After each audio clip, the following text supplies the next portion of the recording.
Los Desheredados de Laura Ferrés s'emporta el Premi Gaudí al millor curtmetratge. El Baix Llobregat uneix forces a favor dels refugiats. Molins de Rei dona el tret de sortida a la Fira de la Candelera amb la lectura del pregó.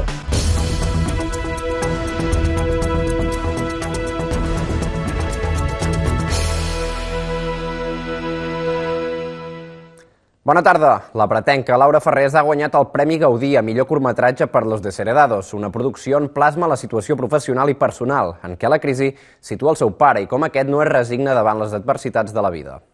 Laura Ferrés, dirigit i escrit per Laura Ferrés. Tots els premis fan molta il·lusió, però aquest mes... La pretenca Laura Ferrés ha guanyat el Premi a millor curtmetratge per Los Desheredados durant la 10ª edició dels Premis Gaudí que s'ha celebrat aquest dilluns a l'Auditori del Fòrum CCIB. La gala ha estat dirigida per segon any consecutiu per l'actor Lluís Danés. Los Desheredados consisteix en un retrat que fa Ferrés al seu pare, qui es veu abocat a afrontar el final del seu negoci. Pere Ferrés, de 53 anys, té una empresa d'autocars, però la falta d'ingressos el porta a diversificar la seva tasca fins a acabar realitzant comiats de solter on els clients destrossen el seu vehicle. El curt plasma aquesta situació comú en moltes famílies durant els anys de la crisi, personificada per un protagonista que invariablement es nega a perdre la seva dignitat. Los Desheredados s'ha competit als Gaudí al costat d'altres produccions com Cunetes, La Inútil i Les Bones Nenes. A més, prèviament ha comptat amb l'aval de guardons internacionals com el de Cubert Leica Cine al Festival de Cannes. A dia d'avui, els pantans de Sau, Susqueda i el Pasteral es troben al 45% de capacitat. Per tant, si a la sequera s'agreuja, la desalinitzadora del Prat haurà de funcionar al 100% a finals de febrer. La desalinitzadora del Prat funcionarà al 100% a finals de febrer si la sequera s'agreuja. Aquesta és una de les mesures que inclou el pla de l'Agència Catalana de l'Aigua per alentir el descens de reserves als embassaments del riu Ter davant la manca de pluges. A dia d'avui, els pantans de Sau, Susqueda i el Pasteral es troben al 45% de capacitat. En paral·lel, per abastir l'àrea metropolitana de Barcelona, l'Agència Catalana de l'Aigua també extreu més aigua subterrània dels pous i si el nivell dels embassaments baixa fins al 25%, n'injectarà de regenerada al tram baix del riu Llobregat.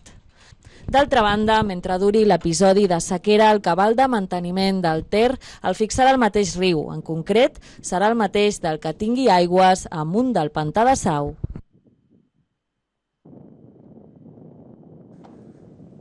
Santa Coloma de Cervelló ha acollit l'acte d'inauguració del projecte Tenim drets, teixim llibertats, en la seva segona edició, un programa que, impulsat per l'AMB, pretén seguir fent consciència sobre la situació de les persones refugiades.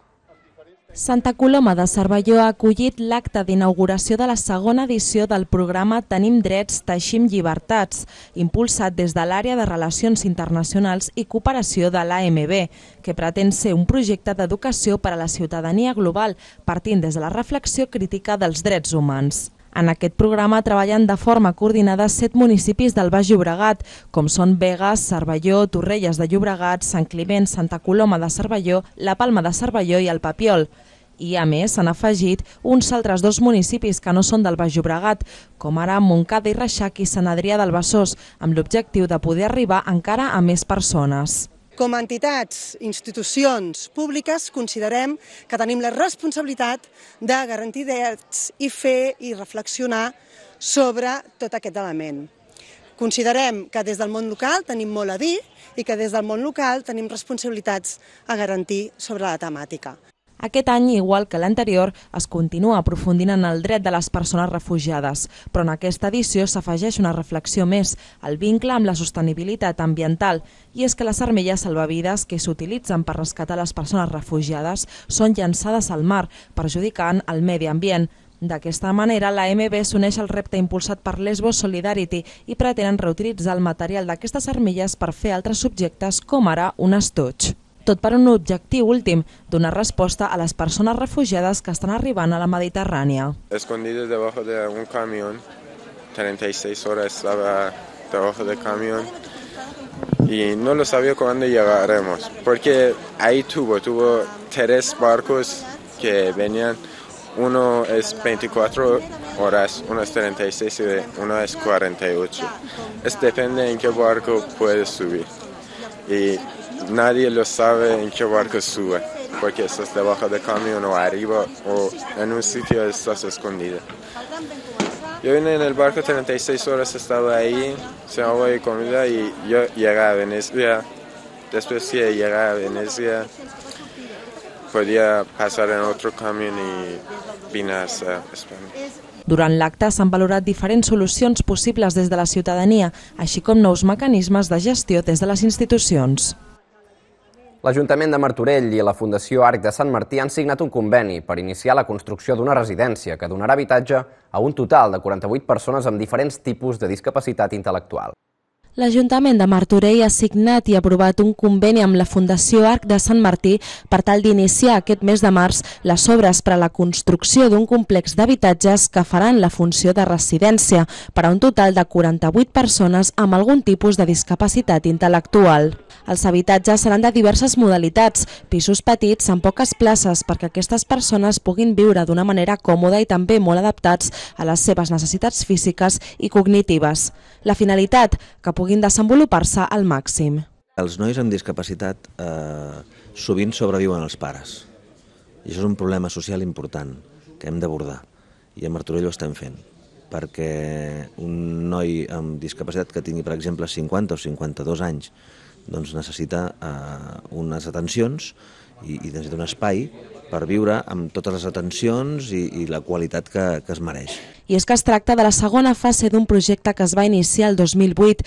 Estava previst fer primer una fase diurna i després una segona nocturna, un projecte sens dubte molt demandat per part dels veïns i veïnes de Martorell des de ja fa 10 anys. Aquí a Martorell hi ha serveis d'habitatges, n'hi ha pisos a les comunitats, però no tenim recollida aquesta demanda tan necessària de persones amb problemes greus de mobilitat i problemes de conducta. A més, també hi haurà una opció que és molt vàlida per les famílies, que és un servei de respir, on puguin estar temporades sense tenir que marxar de casa completament i donar més llibertat a la família per poder desenvolupar les seves tasques. Per portar a terme aquest projecte, l'Ajuntament de Martorell té previst invertir 1 milió d'euros. Sant Joan d'Espí i el barri de les Planes s'han volcat com mai en la primera caminada per la diabetis, una iniciativa promoguda per pares de nens amb aquesta malaltia i que va destinada a recaudar fons per la investigació. Riuades de gent caminant pels carrers de Sant Joan d'Espí. Així ha despertat el municipi baix-llobregatí, que s'ha involucrat d'allò més en la primera caminata per la diabetis. Una iniciativa que va tenir origen en José Antonio Jiménez, pare de l'Alba, una nena amb diabetis tipus 1. A l'Alba li van diagnosticar fa 2 anys la malaltia i des d'aleshores el seu pare no ha deixat de moure's. Tot plegat amb un objectiu, recaudar fons per la investigació. Dar un poco a conocer esta enfermedad y sobre todo recaudar fondos. Habiendo fondos económicos, los investigadores pueden investigar porque les faltan recursos económicos.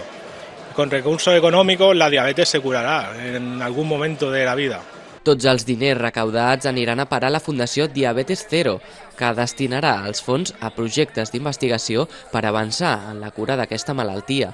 L'afluència de participants en aquesta caminata ha estat massiva, més de 600 inscrits, fins i tot alguns que no han sortit a caminar, però volien aportar el seu granet de sorra. Tanto el ayuntamiento como la asociación de vecinos, el barrio entero de Las Planas, del barrio centro, ha venido gente de la comarca de Barcelona, ha venido hasta una persona de Córdoba expresamente a la caminada. La difusió ha arribat fins i tot al Futbol Club Barcelona, que disposa de la seva ciutat esportiva Sant Joan d'Espí i que també ha volgut involucrar-se en la iniciativa. L'Alba va ser convidada a veure un partit del Barça des del palco i, a més, va rebre una samarreta signada per tots els jugadors que ha estat sortejada entre els participants. El Parc Europa de Sant Feliu de Llobregat ha ampliat el seu espai amb un terreny de 8.550 metres quadrats que delimita amb Sant Just Desvern. El passat divendres es va inaugurar l'ampliació del Parc Europa a Sant Feliu de Llobregat. Es tracta d'un dels parcs més grans de la ciutat i el més representatiu del barri de Maslluí. El nou espai consta de 8.550 metres quadrats i limita al nord amb Sant Just Desvern, al sud amb l'Escola Martí i Pol i a l'est amb el carrer de Roses. El Parc Europa té una extensió de 3 hectàrees, es distribueix en diferents terrasses i consta de zones d'esbarjo, amplis espais de gespa, un camí que travessa el parc i un llac a la part superior que té una gran diversitat de flora i fauna. A principis de 2015 ja es va ampliar la superfície d'aquest parc per la part superior, degut a l'ampliació del barri de Masllui. Enguany s'ha dut a terme aquesta nova ampliació que ha tingut un cost de més de 200.000 euros.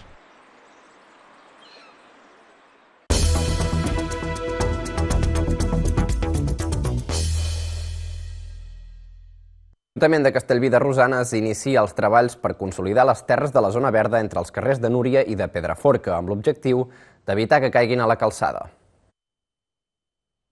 L'Ajuntament de Castellví de Rosanes ha iniciat els treballs per consolidar les terres de la zona verda situada entre els carrers de Núria i de Pedraforca, al barri de Can Sunyer. L'objectiu d'aquesta obra és que les terres de la zona verda no caiguin al carrer Pedraforca. Aquest carrer està situat a un nivell inferior al del carrer Núria. L'obra és previst que duri unes 2 setmanes. Això sí, si les condicions meteorològiques ho permeten, consistirà, primer de tot, en crear un espai per la vorera, ja que actualment no existeix. Després, un cop creat aquest espai, es farà un mur de gavions per contenir les terres. Aquest mur tindrà 3 trams diferenciats d'acord amb les diferents alçades del talús. Finalment, es preveu cobrir el talús amb una malla geotèxtil per evitar que caigui terra. El cost d'aquestes obres és de 8.640 euros més IVA. Mentre durin els treballs de consolidació de les terres de la zona verda, l'Ajuntament de Castellví de Rosanes ha demanat als veïns de la zona que circulin amb precaució, ja que pot haver maquinària a la calçada per realitzar alguns dels treballs previstos. Dissabte passat va néixer la Coordinació d'Associacions de Protecció Civil del Baix Llobregat. Al ser un projecte obert, l'Arboç, Montornès del Vallès o Garem també s'han sumat a aquesta iniciativa pionera a Catalunya. La idea de crear una coordinadora d'associacions de voluntaris de protecció civil del Baix Llobregat va començar fa un any. Consideramos necesario crear la coordinadora porque las asociaciones de voluntarios necesitaban coordinarse y poder trabajar en conjunto y poder tener un mayor acuerdo entre asociaciones. Dissabte ha vist la llum i ha començat a caminar. És una idea molt bona perquè així podem agilitzar el que són les col·laboracions entre proteccions civils, sobretot en casos d'emergència. A falta de la ratificació en assemblees locals per part de les associacions pioneres en aquesta iniciativa, tot apunta a que serà ratificada per la totalitat, la nova coordinadora té uns objectius clars. Agilitzar el que és l'actuació a l'hora de desplaçar-te, de demanar permisos i tal. El protocol actual és un protocol que és molt fatigós a l'hora de comunicació entre ajuntaments també, i si hi ha un conveni col·laboratiu ja signat, doncs jo crec que així s'agilitza molt més. La reunió de la constitució de la coordinadora s'ha dut a terme a la sala de plens de l'Ajuntament de Sant Andreu de la Barca. 8 proteccions civils del Baix Llobregat, però com és un acord obert a totes les proteccions civils de Catalunya, en aquest inici ja s'han sumat les proteccions civils tant de Montornès del Vallès com de l'Arboç i Garem. Des de l'Ajuntament de Sant Andreu de la Barca donen suport a aquesta iniciativa, com diuen, pionera a Catalunya. Des de l'Ajuntament de Sant Andreu de la Barca ho veiem una idea molt bona, des de la Regidoria de Protecció Civil també, perquè jo crec que és el que es necessita aquí al Baix Llobregat per intentar ajudar-nos entre tots. Cerca reduir els tràmits burocràtics a l'hora d'activar personal i material en cas d'emergències. Ganaríamos tiempo ante las emergencias, ganaríamos un mayor número de voluntarios, ganaríamos un mayor número de material a la hora de una emergencia y creo que puede ser muy beneficioso para la población. La primera junta directiva ha quedat formada de la següent manera. Com a president i secretari, l'Associació de Cervelló i el Garem, respectivament. Ells dos van ser els idearis de la seva creació.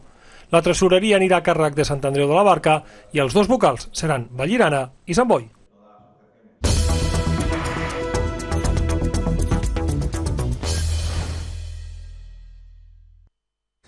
La Fira de la Candelera ja ha donat el seu tret de sortida. Amb el pregó de divendres passat, comença una de les fires gastronòmiques més antigues de Catalunya, amb un total de 167 anys d'història. Aquest divendres passat s'ha donat el tret de sortida a la Fira de la Candelera de Molins de Rei, una de les fires catalanes que encara manté la seva essència original, després de ja 167 edicions. Aquest any ve carregada d'una gran quantitat de novetats, tenint com a protagonistes, com sempre, el vi i els productes alimentaris del Baix Llobregat. El tret de sortida ha estat amenitzat per l'humorista Pello, que ha volgut fer un discurs satíric sobre l'ús del català en un context polític com l'actual. A la cita no han faltat entitats i personalitats del municipi que han volgut remarcar el valor històric i cultural d'aquesta fira. Una de les millors fires del país i sobretot una de les que manté més a la part autèntica d'origen i més relacionada amb la ramaderia i sobretot amb l'agricultura i el que és tot el sector de l'alimentació, que és un dels grans àmbits de la nostra fira. I és que és la fira per excel·lència de Molins de Rei, una cita que posa el punt de mira sobre la gastronomia i en concret sobre un plat, la curadella, un plat típic dels molinencs. A més, també és una ocasió per recordar que Molins té una de les fires de vins més antigues de Catalunya i que, com cada any, s'intenten buscar novetats per dignificar-la. El que es tracta és això, que els nostres comerciants de Molins de Rei, de tota la gent del nostre Baix Llobregat, pugui venir a la fira, que se senti important i que el producte de proximitat tingui aquesta importància que ha de tenir. Una fira que, fins al 4 de febrer, pretén precisament fer això, impulsar el producte i el comerç de proximitat i continuar una tradició local ja centenària que cada any rep milers de visitants d'arreu de Catalunya. I també en el marc de la Fira de la Candelera serà protagonista la curadella, un plat típic de Molins de Rei. El dissabte vam conèixer els secrets d'aquest plat de la mà del cuiner Joan Fernández, autor de la millor curadella del 2017. Enguany, la Fira de la Candelera arriba a la seva 166a edició i ho fa més gastronòmica que mai. A part d'oferir més tast i donar un impuls a la Fira de Vins per posar en valor els cellers del municipi, la Candelera té una gran protagonista, la curadella. El xef Joan Fernández, del restaurant L'Àpat, que es va fer l'any passat amb el Premi a la millor curadella el 2017, ha estat l'encarregat de descobrir els secrets d'aquest plat, que combina pulmons, fetge i sang. En aquesta edició, la curadella es presenta en forma de botifarra, per tal de guanyar més adeptes. La veritat és que és un plat que crea controvèrsia, no? Hi ha gent que és forofa, estan esperant ja la fira per menjar la curadella i tal, i hi ha gent que no s'atreveix ni a provar-la. Aquí ve degut també el pa de fetge, la botifarra, ve degut a això, no? Que la gent que li fa cosa té l'oportunitat de provar-la d'aquesta manera. Fernández va elaborar un pa de fetge amb la base de la curadella davant de la premsa convocada aquest dissabte a la sala Punt de Comerç del Mercat Municipal de Molins. En forma d'embotit o com a pa de fetge, la qüestió és difondre aquest plat tradicional en el municipi i fora d'ell. És un plat que ve també dels nostres orígens de la Fira de la Candelera. És un plat d'hivern, és un plat de la pagesia, és un plat que ve per tant dels nostres inicis. I això no ho volem perdre. La fira té valors i aquests no els volem que se'n vagin. Volem que continuïn i que continuïn cada vegada més vius. Després, en un acte realitzat a la Sala Gòtica, es va atorgar el Premi a la millor curadella de l'edició al bar Diana. El vi que millor marida amb aquest plat és el Bernat Oller Blanc de Picapolls 2016 de la denominació d'origen del Pla de Bages. Aquest dissabte 27 de gener s'ha commemorat a tot el món el Dia Internacional contra l'Holocaust, agafant com a data el dia en què es va alliberar el camp d'extermini d'Auschwitz, l'any 45. Un institut de Gavà va commemorar aquest divendres la data amb un acte d'homenatge. L'Institut Brugués treballa des de fa 3 anys aquest tema per tal de vacunar els joves contra el feixisme. L'Institut El Brugués també va voler afegir-se a la commemoració del Dia de l'Holocaust aquest divendres amb un acte d'homenatge a les víctimes en el que van participar alumnes de primer i segon de batxillerat i que va comptar amb la presència del president de l'Associació Amical de Mauthausen i d'altres camps, Enric Garriga. L'Institut forma part des de fa 3 anys de la xarxa de memòria i prevenció del feixisme Mai Més, impulsada des de l'Amical de Mauthausen.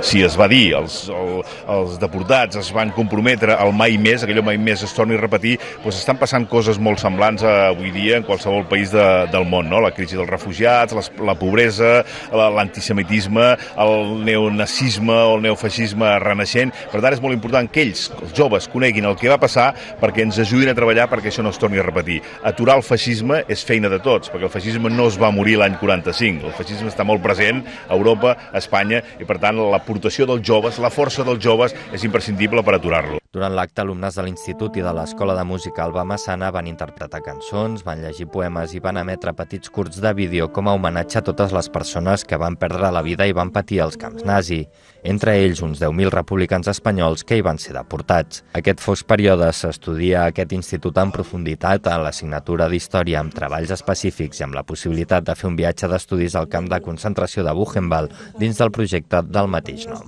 Nosaltres, quan estàvem desenvolupant els continguts de la història de segon de batxillerat, vam veure que teníem que treballar el tema del feixisme. També estàvem visionant el fet de treballar amb les indicacions de la UNESCO i de la ONU sobre el fet de treballar sobre el tema de feixisme, i aleshores vam intentar encaixar aquest projecte dintre d'un alumnat que tingués la capacitat d'entendre els coneixements i que els pogués demostrar no només a ells mateixos, sinó a altres alumnes. Durant l'acte també es van encendre espelmes mentre s'interpretava la cançó d'Imagine de John Lennon. La Biblioteca Pau Vila de Molins de Rei ha acollit una nova sessió de l'Hora del Conte, la primera de l'any. L'acte consisteix en la narració de diferents contes per nens majors de 3 anys. La Biblioteca Pau Vila de Molins de Rei ha acollit una nova sessió de l'Hora del Conte, la primera de l'any. L'acte consisteix en la narració de diferents contes per nens majors de 3 anys. Aquesta ha estat una sessió especial dedicada a la Fira de la Candelera de Molins de Rei. Per aquest motiu, el tema principal dels contes eren les verdures que es poden trobar al Parc Agrari del Baix Llobregat. Avui fem una sessió d'Hora del Conte. És una activitat molt tradicional a les biblioteques, portem anys fent-la i sempre ha tingut molt d'èxit.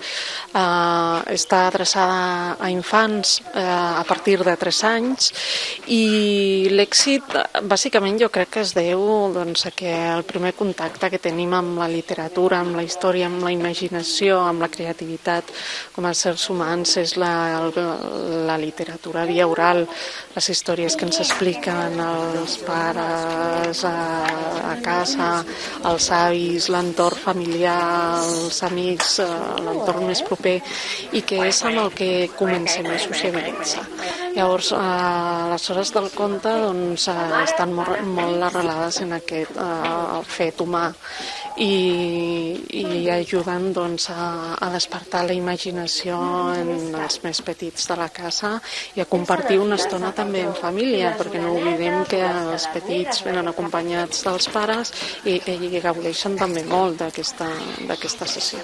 Es tracta d'explicar un conte, fer sobretot que els nanos entrin dintre de la història. Jo el que busco bàsicament és captar l'atenció dels nanos i que estiguin veient el conte com si fos una pel·lícula, que només amb la paraula i fins i tot de vegades amb l'ajut d'alguna imatge. Avui, per exemple, porto aquests llibres que em serveixen una mica de marc, doncs que els nanos puguin copsar allò que els explico, però que segueixin la història i, bàsicament, i el més important, que s'ho passin bé. O sigui, no cal que aprenguin res, que s'ho passin bé. Però aquí el que faig és explicar. Llavors, a partir d'aquest conte, que és Les estaciones, de la Iela Mari, és un conte que no té text, bàsicament, és tot són imatges.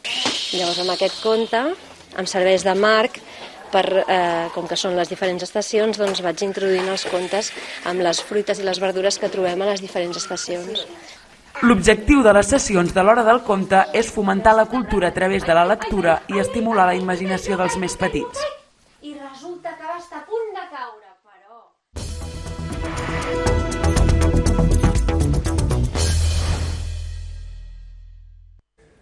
Un gol de Carlos Cano en el temps de descompte va ser suficient perquè el Prat s'acabés imposant al Gavà en el derbi comarcal que els va enfrontar aquest diumenge. D'aquesta manera, el segon classificat s'imposava el cué del grup 5 de tercera, que tot i fer un gran partit en defensa, va acabar marxant amb les mans buides.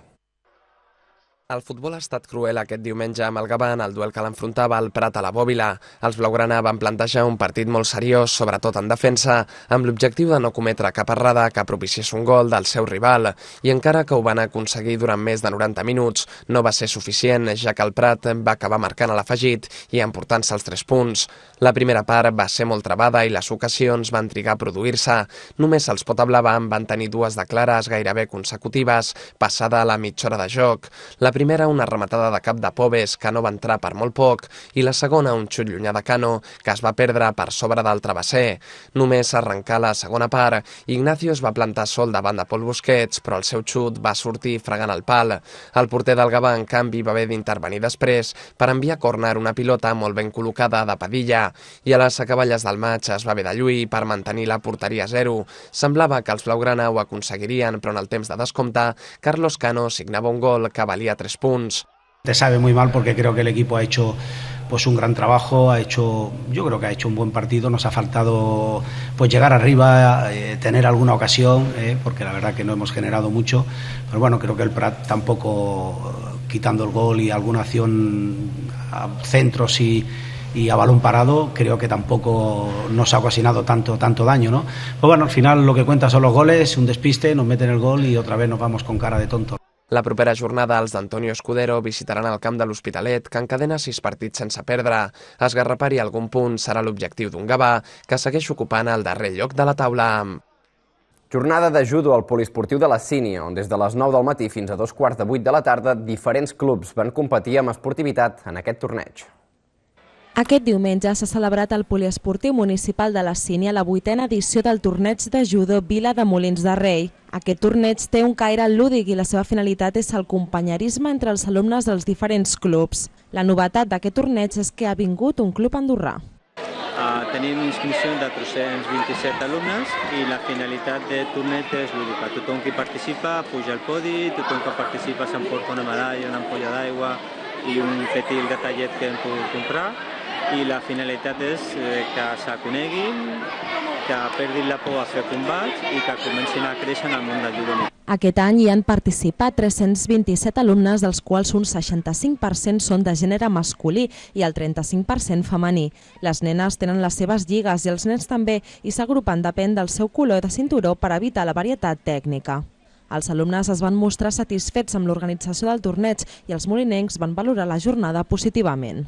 Ha sigut molt divertit. Sí, que quasi alguna no la tiro, però bueno. Una jornada que, un any més, ha volgut impulsar els valors més importants de l'esport, la competitivitat i el companyerisme. I fins aquí l'informatiu d'avui. Recordin que poden recuperar aquest espai al web www.etv.cat. Nosaltres tornem demà. Que passin una bona tarda.